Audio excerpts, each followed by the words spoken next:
Hello everybody, in this video I am going to talk about Google Colab or Google Colaboratory, whatever you want to call it. I will walk you through what is Google Colab, how to work with Google Colab, what are the prerequisites and detailed introduction of Google Colab. I am Kaushik Nag and you are watching Morpung Code YouTube channel. So let's begin the video with what is Google Colab. Keep watching.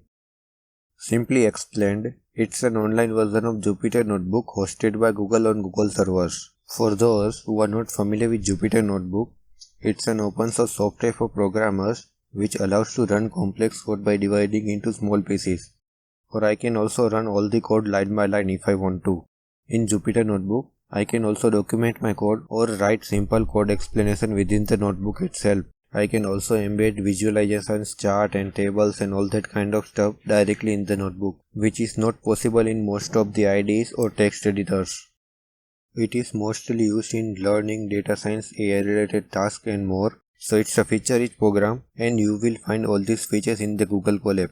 According to me, Google Colab is the best tool for new learners to get their hands dirty with programming because Google Colab has some extra features compared to Jupyter Notebook and has so many other advantages. Let's discuss all of them one by one. Here is the list of few advantages of Google Colab. First, it's an online and everything is on the cloud computers. Or I can say, it runs all the commands and programs on the Google Cloud servers. So it's very fast. And for some tasks like network speed and all, it will easily outperform our local system because everything is on the servers. Next is access on the mobile devices. Since everything is online, you can easily access the Google Colab on your mobile device and run the full version of Python on your mobile or tablet. If you have a tablet, you can easily take advantage of that big screen. At the end of this video, I will show you how you can access the Google Colab on your mobile or tablet devices. So watch the video till the end. Next is no installation needed. Because everything is online, you don't need to install anything on your computer. You only need a browser to access the website and that's it. You don't need to install Python or text editor or IDE or anything like that. Next one, easily shareable. You can easily share your Colab notebook with your friends just like you share any other Google Docs or spreadsheets. Next is save all the code on the cloud. Google Colab save all the codes on the cloud, to be exact on the Google Drive, so you don't need to worry about it. And if you want, you can directly save your code to the GitHub or download it as a Python file or as a notebook.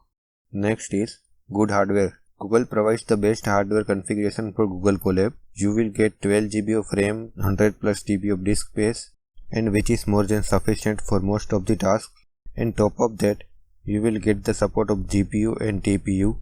TPU is the dedicated processor for machine learning and AI related tasks, specifically designed by Google for their TensorFlow library, and all of this is completely free to use. You don't need to pay anything to Google to use Google Colab. It's completely free for all the Google users. There is also a pro version available of Google Colab with a more RAM, disk space and better GPU support. But I believe that most of you don't need to subscribe for pro version because free version is more than sufficient for most of the tasks. Now let me say some prerequisites to use Google Colab. You only need to have a Google account to use Google Colab, and if you don't have, you can easily create one from google.com. To use Google Colab, first you need to set up the Google Colab with your Google account. Now let me show you how you can do that. First of all, open your Google Drive to set up the Google Colab with your Google account. Right click here, go to more. If you have used Google Colab before, you have the option of Google Colaboratory here, and if you don't have, click on connect more apps. In my case, I don't have option for Google Colaboratory, so I can click on connect more apps. This will open up online app market. Here, search for Colab, Colaboratory. Click on this. Now click on install, continue. Here select your Google account.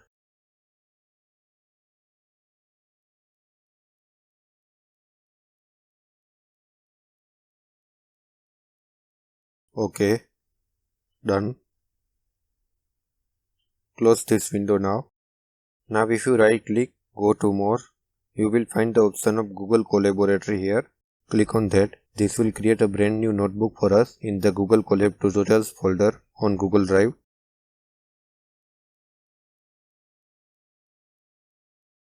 Here it is. Here is the brand new notebook. This is code cell where you can write all the codes. In Google Colab, we have two kinds of cells. We have code cell and text cell. Code cell is used for writing all the codes, and text cell is for document your code or write simple code explanation within the notebook. Let me create one text cell here. So this is a text cell. I will explain the text cell in the upcoming video in detail. So watch all the videos of this playlist. Here is the menu bar where you have file, edit, view, insert, runtime, tools, help. You will find all the options here. Next is the sections. In Google Colab, you can create different sections for different kind of codes. Next is find and replace. Next we have code snippets. Here are some few pre-written codes which you can use if you want. Let me show you how you can use. So let's try to insert this visualization code. Click on that and click on insert. This will create a new code cell. If you don't understand this code, don't worry. This is just for demonstration. To run the code, you can click on this. But first, let me connect this with the server. To connect with server, click on this connect. This is connecting right now.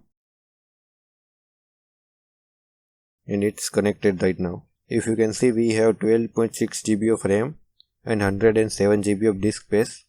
So if you run this, you can click on this play button or press Ctrl and enter or Shift enter if you want. So let me press Ctrl enter. So as you can see, we have a chart here. So this is some pre-written code example. Next we have variables. Here you will find all the variables that are available in your Colab. Currently we have two, which are used in this code. Next is files. Here are some sample data, some JSON and CSV files.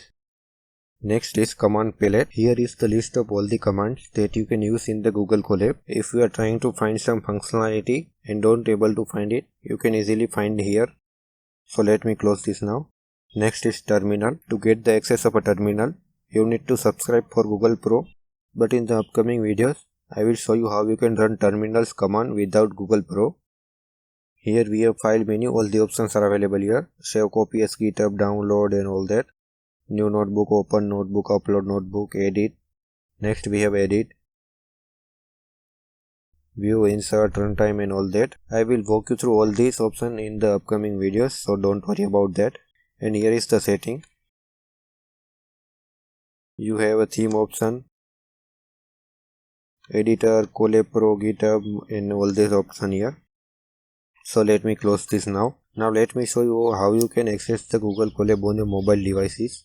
Now I am on my mobile. To open the Google Colab, go to google.com first. Then switch to desktop mode.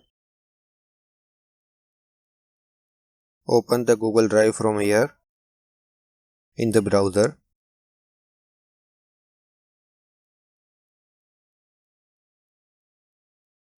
Now long press here.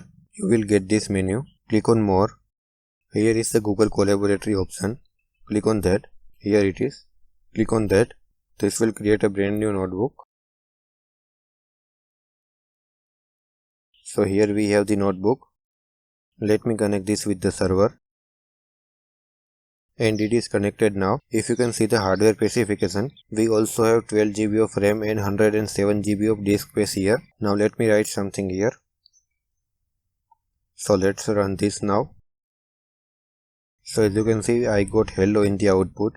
Here are all the file menus are available. File, edit and all that available here. So let me close this now. If you find this video informative, like the video and also subscribe to the channel, because in the next video I will show you how you can use the text cell to document your code. And that's it for this video, and thank you for watching. Have a great day.